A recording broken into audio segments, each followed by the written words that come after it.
তা দুপুরে খাওয়া দাওয়া করতে বসে গিয়েছি। আমার মুখ অলরেডি চলছে। বসে নেই, তুমি দাঁড়িয়ে আছো এখনো। মানে আজকে দুপুরে মেনুতে কি হয়েছে তোমাদের একটু দেখিয়ে দিই। আজকে দুপুরে মেনুতে হয়েছে বেসিক্যালি মুগ ডাল দিয়ে আর মটরশুঁটি দিয়ে ধনেপাতা দিয়ে লাউ ঘন্ট, ইলিশ মাছ, আর এগুলো হচ্ছে আগের দিনের মেনু। মানে এটা হচ্ছে লাউয়ের তরকারি, মা আবার তেল ফেল দিয়ে সুন্দর করে জাল দিয়েছে।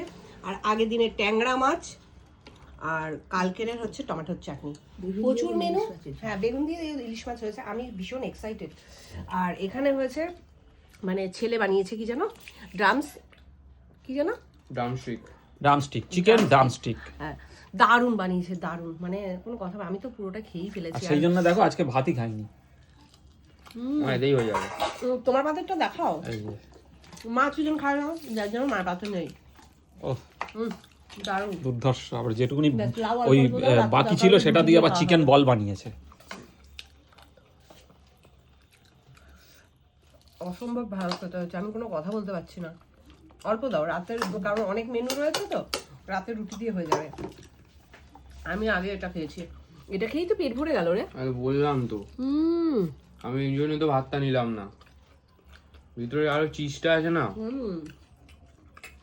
দারুণ বানিয়েছিস রে। প্রথম চলো, দিকে বানিয়ে তা আমি কোনটা খাবো আগে? এটা খেলে ভাত খেতে পারবে কিনা সন্দেহ আছে। ভাত আমাকে কমিয়ে দাও। পেট ভরে যাবে তোমার। কমানোর জায়গা নেই, কারণ চিকেন পড়েছে, ওই ভাত খেয়ে নেবে। খাও, রাত্রেবেলা খাবে। আর না হলে এটা রেখে দাও, বিকেলবেলা ফ্রাই করে খাও। তুমি টেস্ট করেছো? দাও দেবো।